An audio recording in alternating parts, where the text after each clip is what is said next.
Na imanju pčelara Avdije Kurtanovića u podnožju planine Golije sve odiše mirisom meda i cveća. U redovima pažljivo uređenih košnica Avdija svakodnevno brine o svojim pčelama koje, kako kaže, ne poznaju granice, već samo prirodu i rad. Pa tokom jeseni, tako reći, vrši se samo nadzor. Izvršili smo znači prihranu društava, lečena su, tretirana su, možda će biti još jedno kontrolno dimljenje na prisustvo parazita varoje i oksalna kiselina do decembra. To su neki planovi otprilike. Onda ide povremena kontrola, da nema štete. Sad je pčeli u ovoj fazi najpotrebniji mir na pčelinjaku, bez uznemiravanja, zaštita od osa, naročito i sad ima u ovom periodu, za razliku od pčele, na primjer, osi ne smeta niska temperatura i ona je uporna, dolazi u pljačku. Pčela treba da obiđe pčelinjak, da zaštiti eventualno od miševa, od glodara, da proveri stanje da li su postolja dobro fiksirana, zbog kiša da nije mek teren pa dođe da klekne postolje i u tom smislu treba da se vrši obilaženje. A što se tiče rada oko pčela, mi smo sad mirni tamo negde do februara meseca otprilike. Kurtanović se pčelarstvom bavi tek nekoliko godina, a tokom sezone seli pčele na različite paše od bagremove do planinske, kako bi proizveo što kvalitetniji med. Jedan od najtežih poslova u pčelarstvu je seoba pčela. Mi se nalazimo na baznom pčelinjaku gdje pčele praktično zimuju i tu je neki dobar prolećni razvoj. Kao što znamo, med na točkovima rodi. Da bi uhvatili što više paša, mi moramo da selimo na različite paše. Konkretno mi, pčelari s ovog područja, selimo na bagrem, onda ide pešter, jedan drugi i još možda neka paša. Jedan od najtežih poslova u pčelarstvu je to seljenje pčela. Jer zahteva rad noću, ne može da se nađe ljudi, nema radne snage i onda sam ja razmišljao kako da olakšam sebi i proučavao sam različite metode seljenja. Meni se kao najprikladnije rješenje pokazao kontejnerski sistem. Prednosti ovog sistema su veoma brza mobilnost, znači ja sam faktički za 15-20 minuta spreman za pokret sa lokacije na lokaciju. I zato sam odabrao ovaj sistem, gde mogu, na primjer, to je kontejner za 56 društava, znači ja sam za 15-20 minuta spreman za pokret iz mesta na novu lokaciju. Posjedujemo i svoj kamion, ja sam tu još malo modifikovao da bi olakšao sebi rad, video sam neke nedostatke, ali mogu vam reći da su prednosti velike u odnosu na par nedostataka. Znači, to je ta brzina rada, veliki broj košnica koji može da se transportuje, smanjen broj radne snage, znači i jedan možda od nedostataka je problem oplodnje matica u kontejneru, kada pčela sama menja maticu i onda je problem ona da zbog velikog broja košnica da se vrati u određenu košnicu. To je možda jedina mana od kontejnerskog načina seljenja pčela. Pčela traži čisto okruženje i dobru pašu. Kada joj to obezbedite, ona vam uzvrati najlepšim proizvodom prirode, kaže Kurtanović, ističući da je pčelarstvo za njega više poziv nego posao. Ja sam relativno mlad pčelar po stažu, ali sam rešio da usvojim neke napredne tehnike rada, jer smatram da je pčelarstvo postalo suviše intenzivna grana koja se menja iz godine u godinu. Uslovljeni smo klimatskim promenama, znači nedoslednostima. Imamo proleće kad mu vreme nije, pa se onda jave zimski periodi, rani mrazevi, znači to sve zahteva promenu rada sa pčelinjim zajednicama. Tako da ako je neko pčelario prije 30 godina s nekim načinom rada, to je teško sad održivo u ovim vremenima, upravo zbog tih klimatskih promjena, a i zbog promjene kulture gajenja biljaka, promjene kulture načina poljoprivrednika. Hteo bih da naglasim da je pčela jedna od najvažnijih živih stvorenja i ona je proglašena prošle godine za najvažnije živo biće, bez čijeg opstanka nema ni opstanka čovečanstva. Svaki treći zalogaj koji čovek unese u svoj organizam hrane je zahvaljujući pčelama i drugim oprašivačima. I mi moramo da povedemo računa o zdravlju pčela. Tako da smo mi pčelari ujedno i borci za ekološku zdravu sredinu i za ekološki napredak i zaštitu. Ovdje na košnici imamo kontrolnu vagu, SMS vagu. Jer ozbiljnog pčelarstva nema bez povratnih informacija sa terena. Prednosti rada u kontejneru je velika preglednost. Ja mogu da odradim veliki broj društava, tako reći sjedeći bez dizanja teških poklopaca, delova, košnici i tome slično. Znači, tako reći sjedeći, ja imam veliku preglednost, mobilnost i to je ono što meni se sviđa u radu sa kontejnerom. Ja sam tu, na primjer, organizovao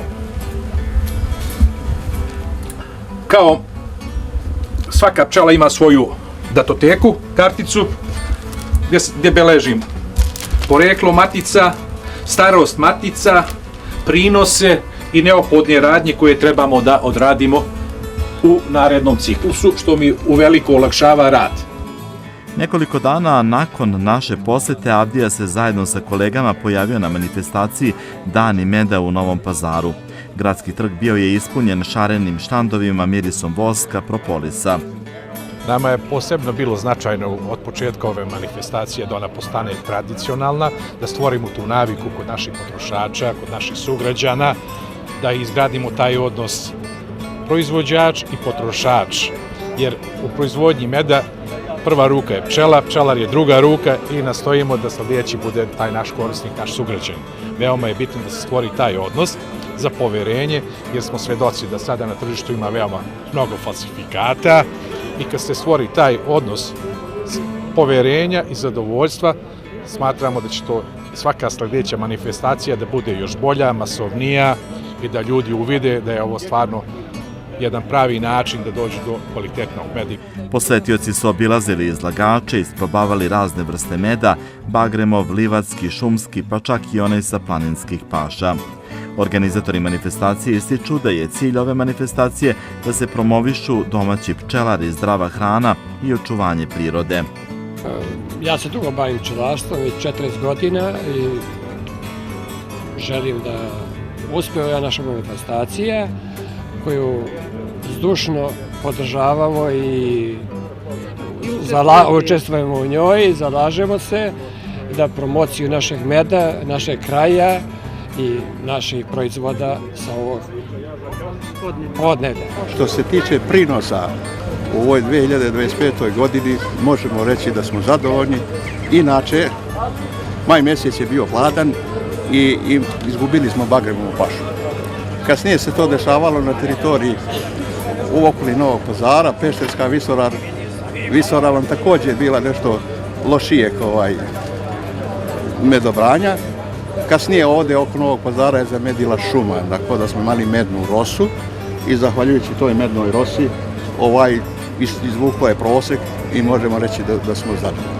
Na trgu je odzvanjao žamor zadovoljnih posetilaca, a sunčevi zraci prelamali su se u teglicama punim tečnog zlata, simbola vrednog rada pčelara poput Avdije Kurtanovića, koji svojim trudom čuvaju slatku tradiciju ovog kraja.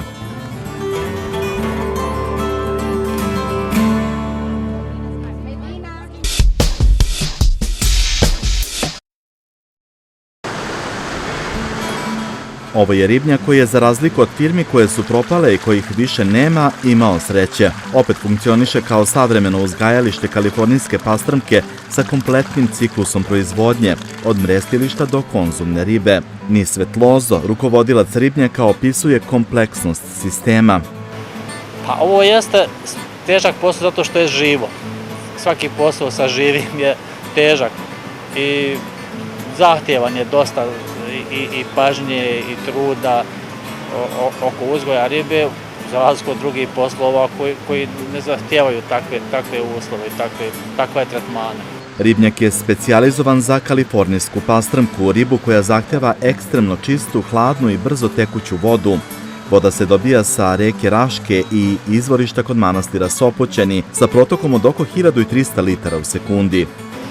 I voda je dobro kvaliteta, čista je voda u kojoj se uzgaja riba, tako da je i riba kvalitetna, jer pastrmka je riba hladni voda koji traži čistu vodu, ne može se ona uzgajati u prljavim vodama.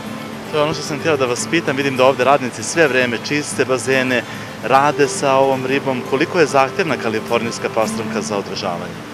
Ona je, što se tiče slatkovodnog ribarstva, najzahtjevnija vrsta, zato što traži čistu vodu, traži brzu vodu, protok, veliku količinu vode. Sve druge vrste ne traže tako čiste vode, mogu se uzgajati u jezerima poput šarana, smuđa, soma, ali pastrmka je baš specifična po tome i ona ne može da živi u prljavim vodama. Rad na ribnjaku je intenzivan i zahtjeva disciplinu i preciznost. Mladi primjerci ribe se hrane više puta, dok se konzumna riba hrani jednom dnevno, u skladu sa propisanim tablicama koje određuju količinu hrane u odnosu na težinu ribe. Hrane se redovno koncentrovanom hranom, ekstrudiranom hranom. Ta hrana, jedan dio se proizvodi ovdje u Srbiji, ali većina ribnjaka kupuju to iz Italije i mi koristimo hranu Skretningovog, italijanskog proizvođača. Riba je specifična, to je vrsta koja raste cijelog svog života. Njoj se nikad rast ne završava. Kasnije taj se rast usporava i ona može da naraste po 15-20 kg. Međutim, mi ovdje uzgajamo ribu do konzumne veličine, negdje do 600-700 grama, s tim što imamo matično jato koje je u prosjeku od 4-5 kg. To su matice ženke koje imaju tu težinu. Ovo su ovdje matice za reprodukciju. Ovdje ima oko 1000 komada matica, od njih uzimamo ikru i dalje mrijestimo, ikra ide u inkubaciju, izvalu i dobivamo mlađe. Ovo matično jato staro negdje oko 4 godine. Ono se drži otprilike 6 godina u reprodukciji, onda se remontuje, obnavlja se novo i tako. To je najefikasnije u tom periodu. Tu su sve ženke. Ovdje su sve ženke, u drugom bazenu su mužijaci. Rekli ste mi da su mužjaci nebitni. Pa, Ko u životu, ja? U principu bitni su zbog reprodukcije, ali ženke se bolje čuvaju na ribnjaku, pazimo više na njih, zato što daju ikru, a mužijaci služe samo za oplodnju i da ne bi jeli hranu. Uzmemo mlade, nove mužijake, tako da... Ovi odmah idu na klanje. Ovi idu na klanje, ovi se izbacuju iz reprodukcije. Svake godine obnavljamo i tad je bolje i potomstvo, kad su mlađi mužijaci. Kalifornijska pastrmka je najzahtjevnija riba za uzgoj u slatkim vodama, jer traži kontinuirani protok i čistu vodu. Svi radnici stalno nadgledaju bazene i čiste ih, a briga o ribi je svakodnevni proces. Mrijest pastrmke je godišnji, on pada u zimu i on kreće od novembra mjeseca i traje negdje do februara. Matice se pregledaju svako 7 dana, one koje su zrele, koje daju ikru, idu u reprodukciju, tako da je to jedan put godišnje i mrijest traje u ta neka 3 mjeseca. Koliko trenutno ovdje ribe, znate? Trenutno broj glava je ovdje negdje odnosno jedinki, oko 2,5 miliona živi duša koje plivaju u vodi, a količina je negdje oko 300 tona. Iako postoje kompanije sa većim ukupnim kapacitetom, ovaj ribnjak i dalje drži rekord po površini jednog vodenog ogledala za uzgoj kalifornijske pastrmke u Evropi. Smješten je na površini od 3 hektara. Vodena površina je 12.000 kvadratnih metara, odnosno 12.000 kubika vode u kojoj se uzgaja riba. Kapacitet ribnjaka je 500 tona. Pa na jednom mjestu, na jednoj lokaciji jeste on po površini najveći ribnjak. Međutim, sad postoje kompanije koje imaju više ribnjaka, pa imaju veću proizvodnju od nas, ali što se tiče ribnjaka koji se nalaze na jednom mjestu, on je i dalje najveći ribnjak po površini, odnosno po površini vodenom ogledalu, kako mi to nazivamo, u kojem se uzgaja pastrmka. Je li bilo teško osvojiti veliko tržište, dakle to je čitava Srbija? Tržište Srbije je deficitarno sa ribom. Velike količine se uvoze ribe. Što se tiče domaće proizvodnje, svega između 20 i 30% se pokriva tržište domaćom proizvodnjom svih vrsta i kategorija riba. Većina ribe se uvozi, tako da tu ima prostora i tu nema nikakvih problema. Ovo je ribarska farma, mi svoju ribu prodamo sve na ribnjaku. Da, vidim da dosta predstavnika raznih restorana dolazi ovde. Mogu li pojedinci da dođu da nabave najsvežiju ribu? Da mogu, mi tu imamo jednu ribarnicu na ribnjaku gdje se može kupiti svježa, očišćena riba. Porodica Dragolovčani ne planira da se zaustavi, uskoro će i prerađivati ribu. Ono što je naš plan, mi smo sad uradili jednu preradu i to bi već od sljedeće godine će se riba prerađivati u filete, dimljanu ribu, tako da ćemo imati i to u ponudi, odnosno naši proizvodi koji će biti kao finalni proizvod. Od stečaja i opustošenih bazena do modernog uzgajališta sa milionskom populacijom ribe i inovativnim planovima za budućnost, ovaj ribnjak je dokaz da vizija, znanje i uspešna poslovna tradicija čine čuda.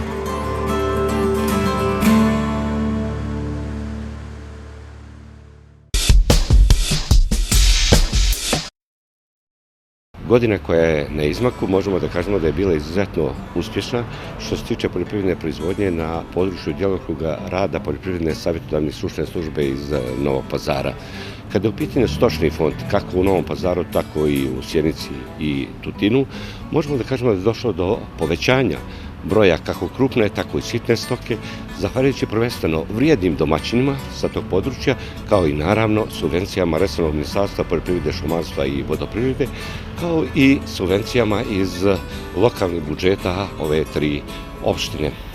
Ono što posebno želim da istaknem, da me raduje činjenica da je došlo do povećanja broja muznih grla na ovom području, dakle, prvenstveno zahvaljujući subvencijama resornog ministarstva, a isto tako kada je u pitanju kompletna poljoprivredna proizvodnja na ovom području, ono što je karakteristično što moramo svakako istaći jeste da pored Ministarstva poljoprivrede i tekako pomažu i Ministarstvo turizma i omladine kroz subvencije vezane za razvoj seoskog turizma i Ministarstvo za brigu o selu, također kroz, kao što imamo prilike da vidimo diljem Republike Srbije, dakle kroz investicije u mala gazdinstva, odnosno u gazdinstva gdje se prvenstveno vraćaju mladi ljudi. Ono što bih želio da istaknem da poljoprivreda zaista zadnjih godina postaje izuzetno profitabilno zanimanje i ovim putem bih želio da postaknem i da pozovem sve mlade ljude da zaista iskoriste izuzetno dobru priliku za ovaj biznis vezan za poljoprivrednu proizvodnju, da ostanu na selu, da što manje žude zapadu. Jer zaista na zapadu se radi izuzetno teški poslovi, a ovdje si svoj na svome. Evo upravo sada su raspisana 3 javna poziva vezana za unapređenje poljoprivredne proizvodnje. Dakle, javni pozivi za nabavku priključne poljoprivredne mehanizacije u stočarskoj proizvodnji, kao i u ratarskoj i povrtarskoj proizvodnji i javni poziv za nabavku priplodnih grla, gdje je povraćaj, s obzirom da smo nedovoljno razvijeno područje, preko 65%. Dakle, još jedan put apelujem na sve mlade poljoprivredne proizvođače da nađu svoje mjesta pod suncem ovdje na našem prostoru, da ostanu tu, a isto tako i naši stariji sugrađani koji žive i rade na selu, da iskoriste, kao što sam već istakao, izuzetno povoljnu situaciju za bavljenje poljoprivrednom proizvodnjom. Jel možemo da govorimo o nekim brojkama, koliko je krupne i sitne stoke na ovom području koje pokrivate? Pa ovako, što se tiče krava, otprilike simentalske rase imamo oko 20.000, kada su u pitanju ovce, to imamo preko 50.000. Ono što mene posebno raduje jeste da su sve više zastupljene i tovne rase goveda, kao što su limuzini i Aberdeen Angus, a isto tako i imamo autohtone rase, dakle imamo preko 1000 primjeraka domaće bivola na ovom području. Isto tako imamo i dosta veliki broj buše, domaći brski ili bosanski konj, a također imamo i priličan broj primjeraka podmorskog govečeta na ovom području. Dakle, Sandžak je oduvijek bio poljoprivredni kraj i nadam se da će, kao što sam istakao, zahvaljujući svima nama, dakle tom lancu od resornog ministarstva poljoprivrede, šumarstva i vodoprivrede, od instituta koji nadziru i koordiniraju našim radom, nas, poljoprivrednih savjetodavaca i krajnjih korisnika, to su individualni poljoprivredni proizvođači, dakle da ćemo zajedničkim radom uspjeti da unaprijedimo poljoprivrednu proizvodnju ne samo na području Novog Pazara, Tutina i Sjenice, nego na području kompletne Republike Srbije i da će proizvodi koji su izuzetno kvalitetni sa ovog područja, da li da se radi o proizvodima i prerađevinama od mlijeka ili pak od mesa, stići na trpeze ne samo naših sugrađana u Srbiji, u regionu, nego da će naši proizvodi, zahvaljujući mnogobrojnim ljudima sa ovog područja koji žive i rade u inostranstvu, stići na trpeze diljem Evrope, a hajde kažemo i svijeta.